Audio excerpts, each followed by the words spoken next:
I got up at about 6 a.m. this morning, and I saw the headlines everywhere. Morning Joe, co-host, accused White House of blackmail over tabloid story. And they claimed, with no evidence that's come out, that the tabloid was supposedly threatening them if they continued to attack President Trump, and saying if they didn't roll over and leave Trump alone, the tabloid would do some big piece on them. Well, first off, the Morning Joe has almost no viewers. The only thing that would hurt President Trump would be to have Psycho Joe or Ms. Brzezinski, the daughter of the war criminal, come out and endorse him. And I knew from behind the scenes stuff that they tried to meet with Trump and tried to kiss his butt, but he'd said no.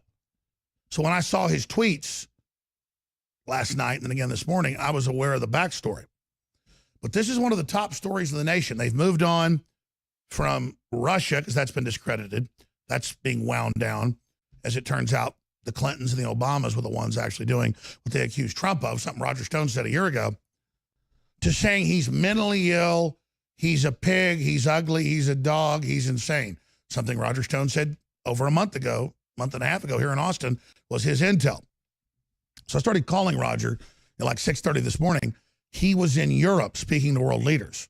He got on a plane later. He just got off about 30 minutes ago. He is driving right now to a speech he's about to give. I talked to him briefly before he went live, and he basically laid out a briefing of what I'd already basically seen from what my sources said, what he'd said, and what Scarborough and Brzezinski had said, tying it all together. But here's the bottom line. Then we'll get Roger's expert breakdown. Going to get mine out front. Trump's riding high. $3 trillion in the stock market, hundreds of billions of new jobs, securing the borders. Supreme Court rules he's right, 9-0, about the travel ban of these radical Islamic failed states. He's turning the corner. And I remember asking Roger, that's why he's on as the expert, months ago when he broke this, and I've seen the text messages, I've seen the files. He hasn't released them all. Because quite frankly, he didn't even know what to do with them. He didn't want to hurt Jared Kushner.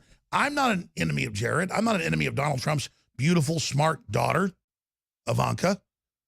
We've got a lot of criticism for saying, whoa, what are you doing being the source to Scarborough? And a lot of these leaks bashing the president, saying he's like a lost child. Our intel from the White House and from MSNBC and a mole, and not just Roger Stone, but other sources, is that Jared Kushner's the source. So we want to get out ahead of this. There's the headlines from April. Roger Stone, Salon, Roger Stone, The Daily Beast, Roger Stone, New York Post. Kushner is leaking intel to Scarborough.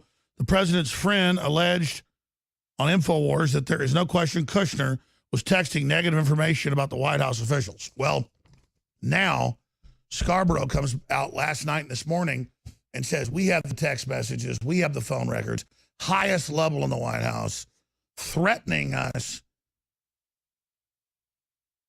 Now, notice they're careful. They say we have text messages. They don't say the text messages show this.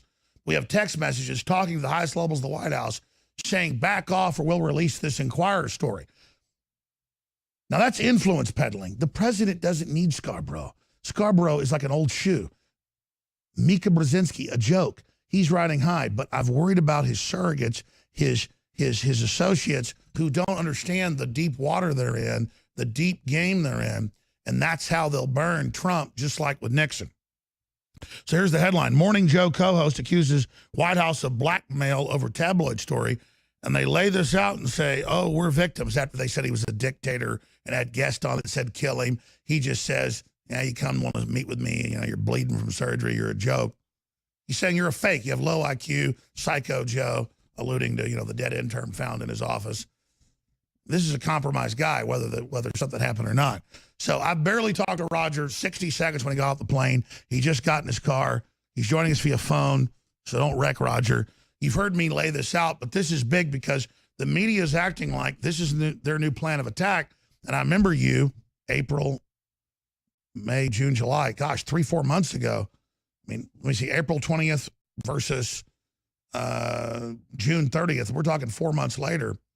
January, February, March, April, 3-4 months later, I mean, you have been proven right again. I mean, here's the article from you on the show. It was all over the news. It was in over 100 major publications. What you said, that he's the leaker playing both sides.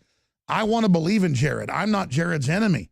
The media acts like I hate Jared when I bring this up. We've got people like Chris Matthews saying Trump should kill Kushner. So they clearly want to create this division. But let's go to Roger Stone. Roger, what's the inside baseball? Alex, I think it's very important as backstory that people understand, as incredible as this may seem, that Joe Scarborough himself harbored presidential ambitions for 2016. Those were, of course, not realized. Then, when it was well known that Donald Trump was looking for a vice president, once again, Joe Scarborough harbored vice presidential aspirations on a Trump ticket. That was also not realized. Shortly thereafter, that he turned his rhetoric, started questioning the president's sanity, his mental stability, his capability to be president. So you're saying he's a scorned man because you predicted the Alzheimer's mental illness narrative before anybody else did. So either you're writing the narrative and you're a triple agent, which I don't think you are, or you've got incredible sources. I know for a fact that he soured on Donald Trump after not being selected. His opposition obviously meant nothing in the election phase. Trump was triumphantly reelected.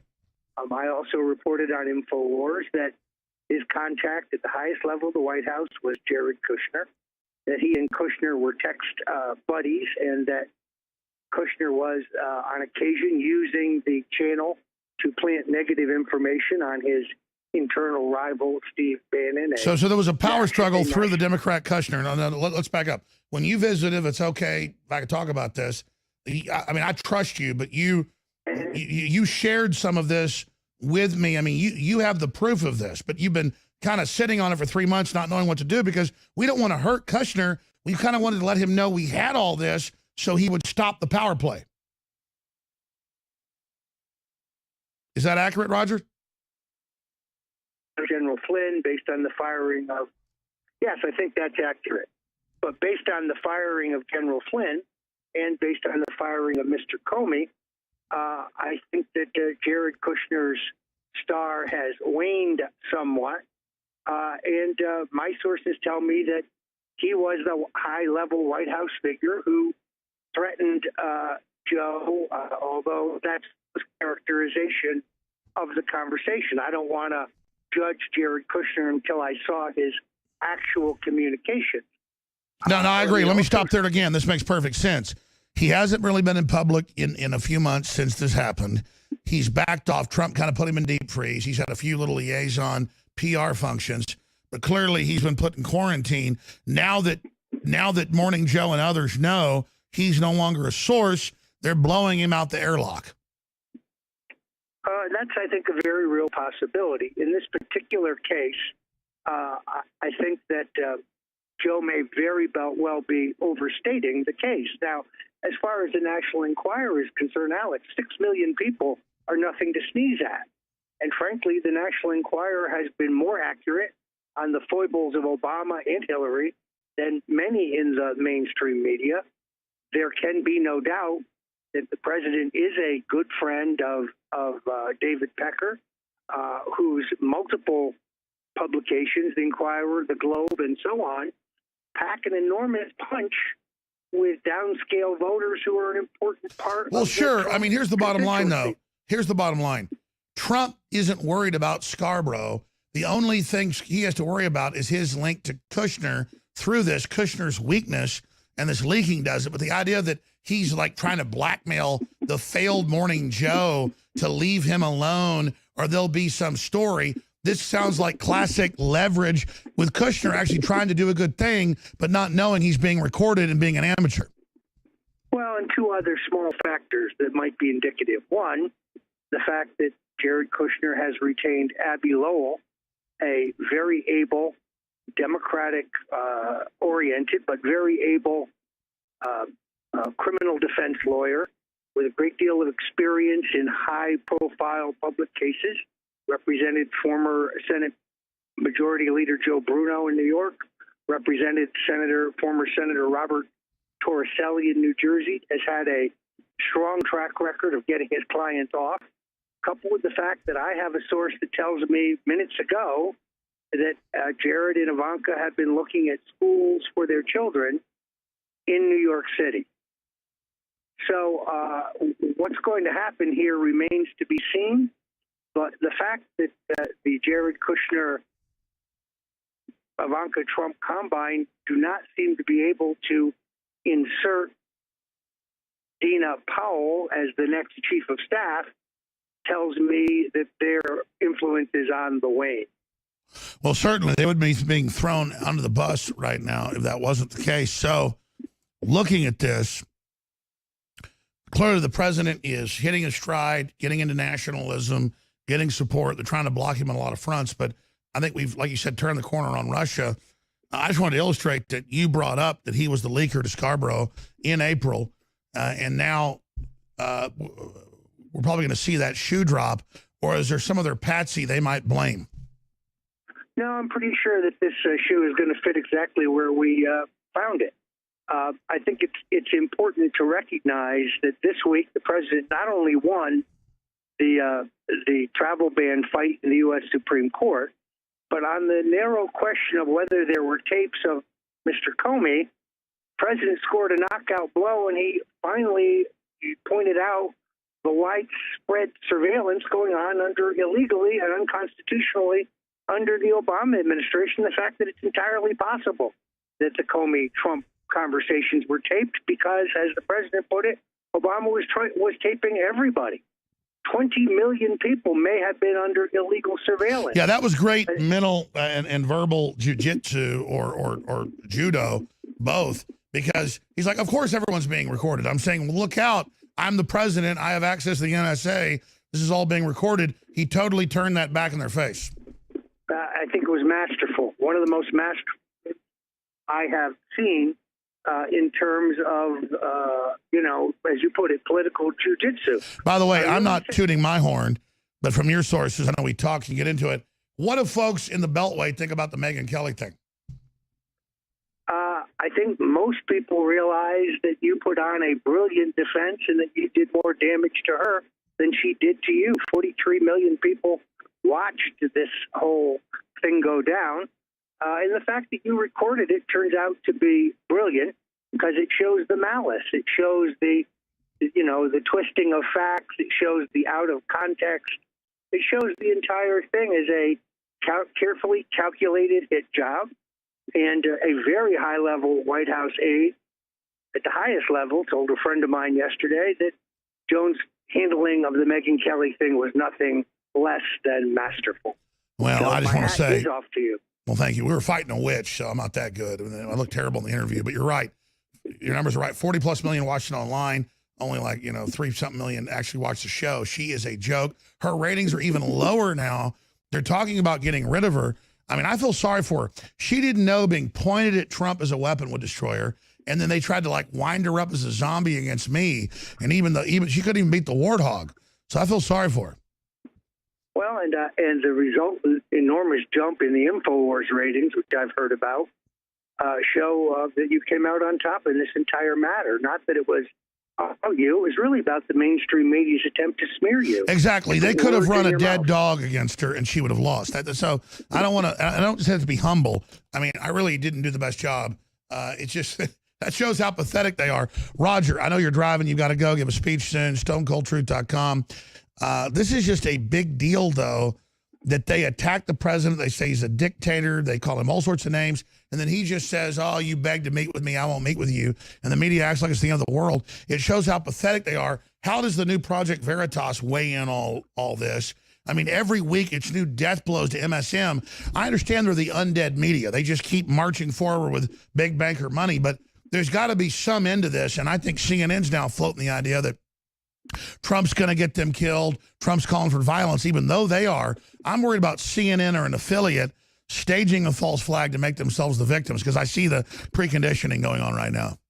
CNN is, I think, took on real water this week. They sustained real damage in the fact that they were exposed My friend Anthony Scaramucci now talking about suing them for $100 million He has sued them. over their false Russian narrative. The mass resignations, which were really firings, as we now know. I think they have sustained real damage. And isn't it with layoffs at the Washington Post, layoffs at the New York Times, they're trying to keep them, LA Times, layoffs, Chicago Tribune, mass layoffs. Isn't this a sign that the big money realizes with record low numbers for Democratic fundraisers that they're fighting a losing battle, that the money is pulling out? I think that signals the defeat. Well, it cannot be coincidental that we're expanding at INFOWARS while they're contracting. They're laying people off. We're taking people on. We're expanding our coverage and our reach. I think that tells you the story. This has been a very bad month for the mainstream media. So them caught lying in the polls, them caught giving questions to Hillary. This is all really devastating stuff. But do they become the geek or the twit or the naked bearded lady or the tattooed man? I mean, do they become just a spectacle we still watch? But then do they like bait us into debating them? I mean, what is their future? I think that we're going to reach a point in which they are best ignored. Their viewership, as you know, is dropping, while ours is gaining. I think CNN is wounded, and I'd be very surprised if the administration approves the AT&T Time Warner merger, as long as Jeff Zucker is the chairman of CNN, and CNN is a propaganda front with no regard for objective news reporting, and now just an agenda to bash the president. It seems it's perfectly all right. The president's mainstream media critics like Joe and Mika and CNN say that he's insane, that he's mentally unstable, that he has Alzheimer's, that he's mentally slipping, all lies. But when the president punches back at the same velocity, he gets criticized for being a bully. It's outrageous. One thing I know about Donald Trump for 40 years, punch him, expect to get punched back at twice the strength. Well, that's my complaint, is his responses haven't been twice the strength. I mean, they're saying he's a dictator. His family's horrible. He's a pig. And all he says is, oh, I didn't meet with you, you joke. And they run around pissing their pants. I mean, I almost don't want Zucker to go away because people are so sick of them, Roger. They are so tired of them. It's like Trump said, I hope Pelosi stays as the Democratic leader. I mean, this is beautiful. We have been blessed with the right opponents in the last year, that's for sure. Hillary Clinton comes immediately to mind. Anyway, Alex, I'm speaking tonight in Tampa. You'll be able to see it at InfoWars.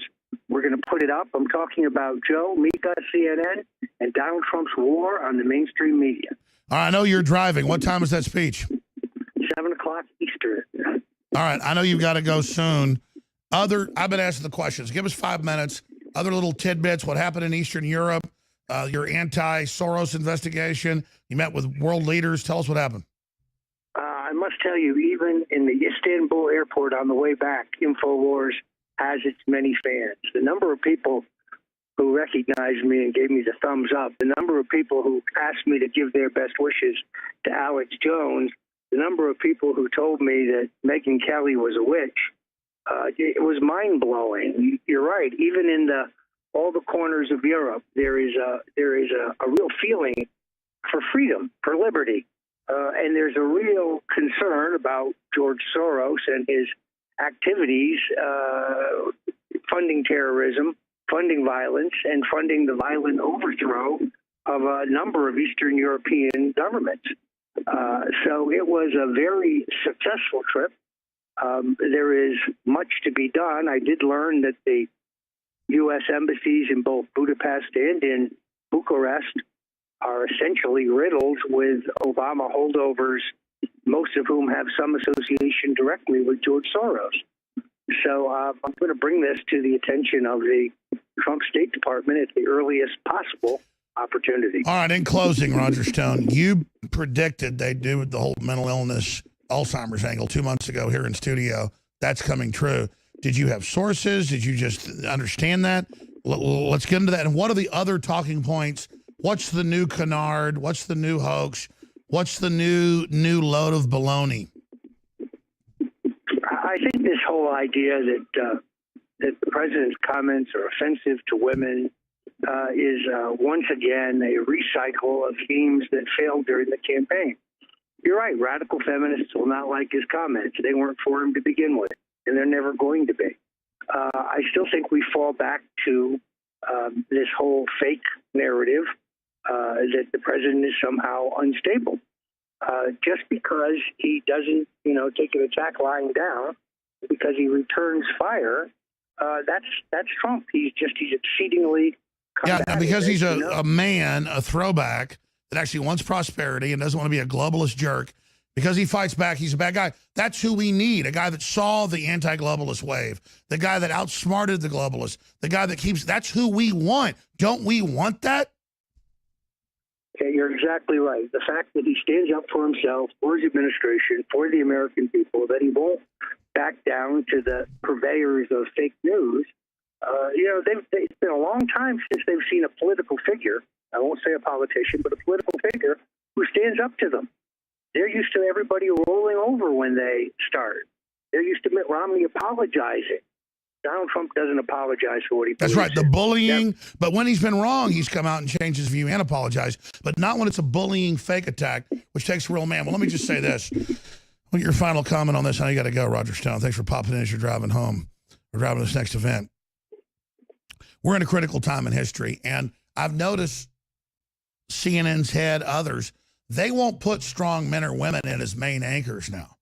They fall back on 3, 4, 5, 10 people who are all very weak personalities, go with a talking point. I think it's globalists putting failures in charge who then hire failures because they're scared of individuals. You can't be an individual and not want to promote prosperity. So I think the real death knell is you look at MSNBC, CNN, all of it, they have got, and I don't mean physically ugly, but intellectually ugly, spiritually ugly, the laziest, dumbest, use that bald-headed little Humpty Dumpty guy that tries to act all manly like a 2-year-old trying to act like his daddy, that calls me a disease or whatever on CNN. I mean, these people reek of failure. I wouldn't buy a glass of ice water from them in the Sahara Desert. I mean, you just look at these piles of crap that they've got against us. I mean, if we don't beat them, it's on us. Well, I have to be somewhat entertained when the story broke of my upcoming testimony before the House Intelligence Committee to expose the Russian fairy tale. They put on a panel of David Gergen, David Axelrod, Robbie Mook. Where's the conservative? Where's the Trump supporter on this balanced panel? Non-existent. That's CNN's idea of news coverage. Don't they get like an old gladiator movie where they put the top gladiator in who can't be beaten? There's been a Spartacus and Maximus. What was the name of that great film, Gladiator, with Russell Crowe? There was historical stuff happening like that. They put you in against 3 guys. You're automatically the hero, even if you get killed.